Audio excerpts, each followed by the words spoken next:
संकष्टी चतुर्थी तर दर महिन्याला येते, पण अंगारकी चतुर्थीचा योग वर्षातून फार कमी वेळा येतो. तुम्हाला माहिती आहे का, संकष्टीपेक्षा अंगारकी चतुर्थीला 21 पटीने जास्त महत्त्व का आहे? जेव्हा संकष्टी चतुर्थी मंगळवारी येते तेव्हाच तिला अंगारकी म्हटले जाते. याचे कारण पुराणात आहे. अंगारक म्हणजेच मंगळ ग्रह. अंगारकाने गणपतीची हजारो वर्षे कडक तपश्चर्या केली होती. त्याच्या भक्तीने प्रसन्न होऊन बाप्पाने त्याला वरदान दिले, आजपासून जो वार तुझा आहे म्हणजेच मंगळवार, त्या दिवशी जर चतुर्थी आली तर ती तुझ्या नावाने म्हणजेच अंगारकी म्हणून ओळखली जाईल.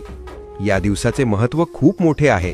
शास्त्र सांगते की वर्षभर येणाऱ्या सर्ण संकष्टी केल्यावर जे पुण्य मिळते ते पुण्य फक्त एक अंगारकी केल्याने मिळते. ज्यांच्या पत्रिकेत मंगळ दोष आहे किंवा ज्यांना कर्जातून मुक्ती हवी आहे त्यांच्यासाठी हा दिवस सुवर्ण संधी असतो. तुमच्या आयुष्यातील सर्व विघ्न दूर होवोत आणि बाप्पाची कृपादृष्टी सदैव तुमच्यावर राहो हीच प्रार्थना. कमेंटमध्ये गणपती बाप्पा मोरया लिहून बाप्पाचे आशीर्वाद नक्की घ्या आणि अशा